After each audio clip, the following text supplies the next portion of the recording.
Very nice. Thank you all so much. So Paul alluded to this, and we want to be sure that whether or not you were planning to be here after worship for the luncheon, that you are planning to stay now, because the hospitality committee has planned on you, and it will be a party in the parking lot, banning any rain, and even if there is rain, it'll be a party in Fellowship Hall. And there's plenty of food for everyone. If you don't stay, there'll be plenty of food for you whether or not you're here. So we want to celebrate the beginning of the sabbatical, and it is not just my sabbatical, but our sabbatical. You'll hear more about that in a moment. And so we're celebrating everyone, and we want you to stay. It is a COVID-friendly party. Everything is individually wrapped, and there'll be plenty of food for everyone. We'll hope you'll stay and enjoy one another's company, mix and mingle, and celebrate our first gathering with food for umpteen months, and take a moment to greet and meet one another, even if you take your food to go, which is also fine. It's individually packaged for you to do that. In the mid-20th century, Rabbi Abraham Joshua Heschel, one of America's foremost Jewish thinkers, wrote about the Sabbath in terms of the realm of time instead of the realm of space. And modern life is all about conquering space, as you know, winning geopolitical territory, growing and conquering and prospering economically. But the danger begins, Heschel worried, when in gaining power in the realm of space, we end up forfeiting all aspirations in the realm of time. In that realm, he said, the goal is not to have, but to be. Not to own, but to give. Not to control, but to share. Not to subdue, but to be in accord. Heschel believed that the Sabbath was the guarantor of our inner liberty, and that it kept society from descending into tyranny and barbarianism. So Larry Widmer reminded me of Abraham Heschel when he brought a recent Wall Street Journal article about Sabbath keeping to me. Heschel was ordained as a rabbi at age 16, and he studied at the University of Berlin. But in 1938, he was expelled to Poland along with 70,000 other Polish Jews who were living in Germany at that time. And because of his writing, scholars in the United States had taken an interest in him and brought him here, but the rest of his family was eventually murdered by the Nazis. Heschel was best remembered for his political activism in the United States during the 1960s after World War II. He opposed the war in Vietnam. He marched arm in arm with Martin Luther King Jr., and he was actually the only Jew who eulogized Martin Luther King as at his civil rights at that funeral for Martin Luther King Jr. His lifelong hatred of injustice was well known. One place that Heschel was completely out of step with his American counterparts was in terms of Sabbath keeping. And Heschel deplored the commercialized way of life, and he disliked very much that people in America didn't keep the Sabbath day holy. What his industrious fellow Americans might mistake for, quote, wasted time was, in his way of thinking, absolutely necessary. Heschel wrote, and I quote, he who wants to enter the holiness of the day must first lay down the profanity of clattering commerce, of being yoked to toil.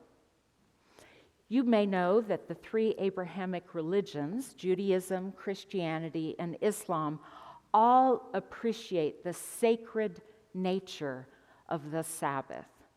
Now, of course, we designate different days to be holy.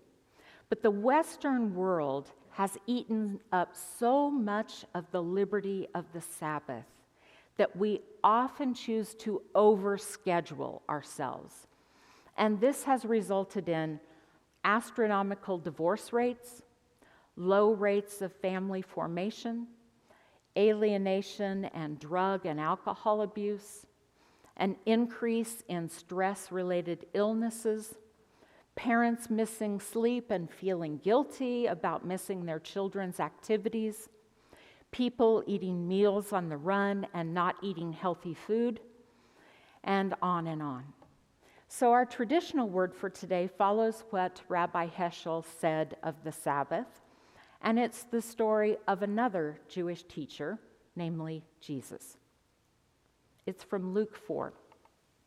When Jesus came to Nazareth, where he had been brought up, he went to the synagogue on the Sabbath day, as was his custom. He stood up to read, and the scroll of the prophet Isaiah was given to him. He unrolled the scroll and found the place where it was written, "The Spirit of the Lord is upon me, because he has anointed me to bring good news to the poor. He has sent me to proclaim release to the captives and recovery of the sight to the blind, to let the oppressed go free, to proclaim the year of the Lord's favor." And he rolled up the scroll, gave it back to the attendant, and sat down. The eyes of all in the synagogue were fixed on him, and Jesus began to say to them, "Today this scripture has been fulfilled in your hearing." So it has been said that a world without the Sabbath is a world without a soul. That's true for you, and it's true for me. And you may or may not realize it, but a minister does not often have an opportunity to have a 2-day weekend with their family. In the almost 38 years that Eric and I have been married, we have always worked different weeks. He works Monday to Friday. I work Sunday to Thursday and often have Friday or Saturday commitments here. The only day that we sometimes have together is Saturday. A 1-day weekend does not sustain a family over time. You may or may not realize it, but I seldom have an opportunity to worship. When I'm here, I'm concentrating on what comes next and what I need to do. The closest I come to being filled spiritually is when I get a hug from one of you or when there is music, but those are brief moments, and I'm always aware of the next thing that I need to do. And of course, the pandemic has stripped even those things away from all of us. So it's especially significant that I get to begin a sabbatical that has been years in the planning, and I get to start that on Tuesday this week. Some of you have heard the specifics, and others haven't. I want to share with you what my plans are, but mostly I want to thank you for this time. Sabbaticals are meant for both you all and me. It's a time of growth for all of us. So for you, here are the benefits. Did you know you get benefits from my sabbatical? Truly, you do. It's a time away from me. Yay! Are you excited? But seriously, it's time for you to develop your identity as a congregation apart from me, because this is not Robin's church. This is your church. So you get to decide who you are as a congregation, separate and apart from me. And that's a good thing. It's also a time for you to find and identify leaders among you that maybe you haven't found before. It's a time for you all to grow and mature beyond where you are as a congregation.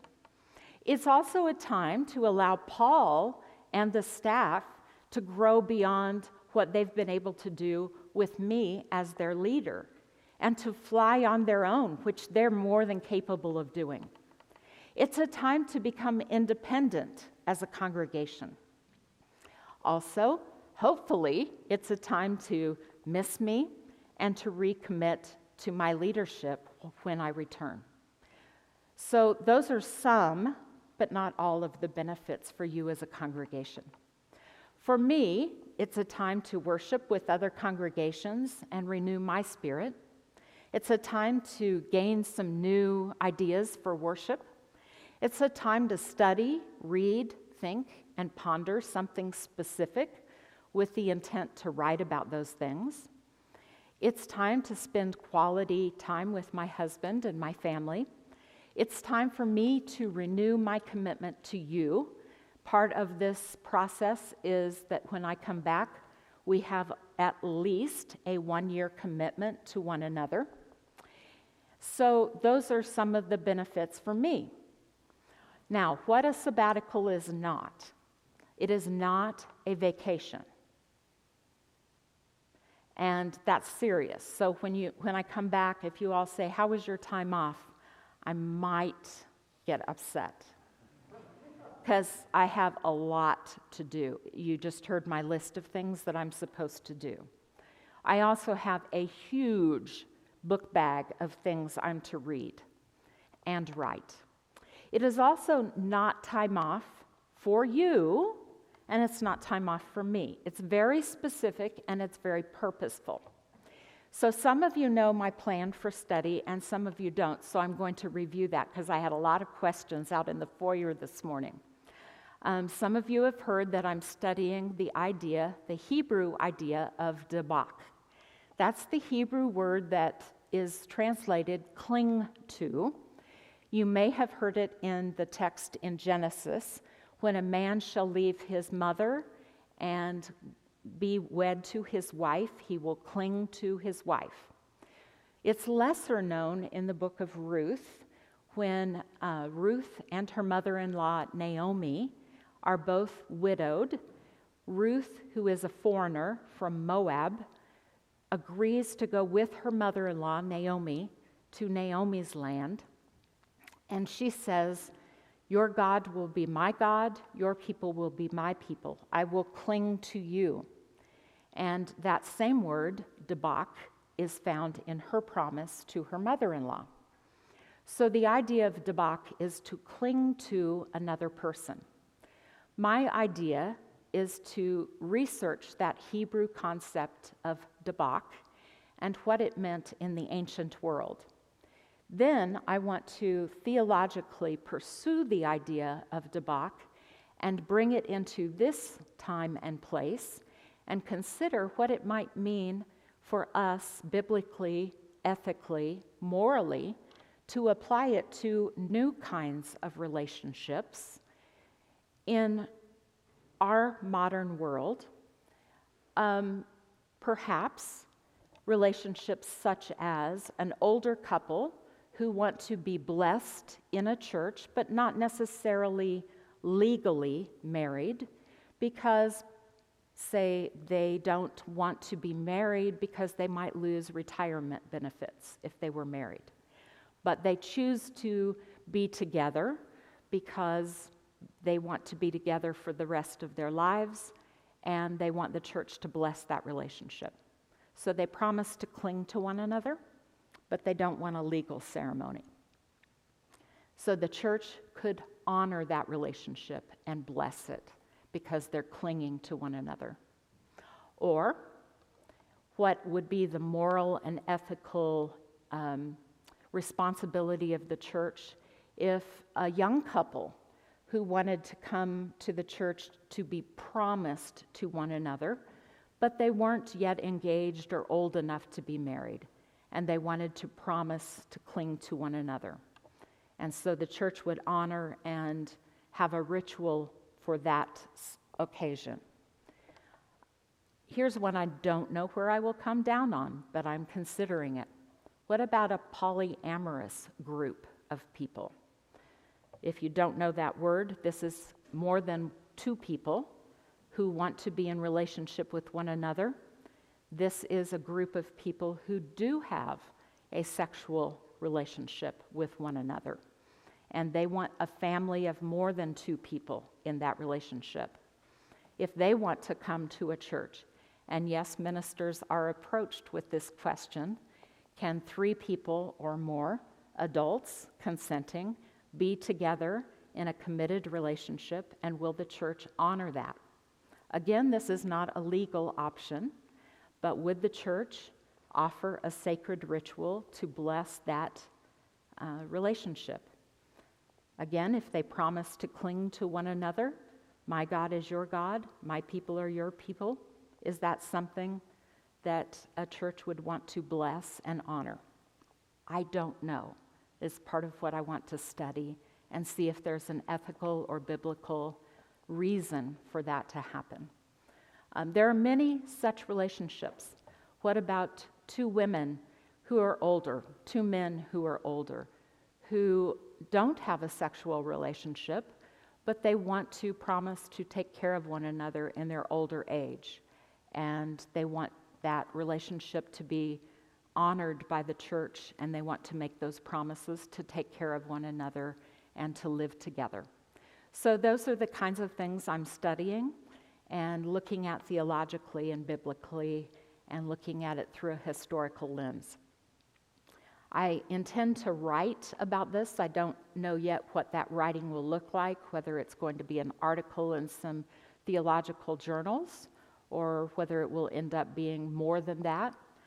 And then ultimately, because Jordan is the country that used to be Moab in the biblical text of Ruth, in November, when Jordan isn't 120 degrees Fahrenheit, I'll use my study leave that you all give me 2 weeks every year to travel to Jordan with a woman who is a friend, and she is my senior, much the same as Naomi was Ruth's mother-in-law. This woman is my senior in about the same age difference, and she and I will be learning about historic Moab and sleeping in the tent with Bedouins and learning how to live in the desert, much as Ruth and Naomi did.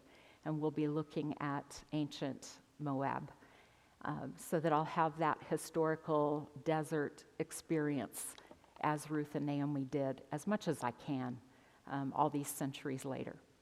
So that's kind of the plan of study that I have.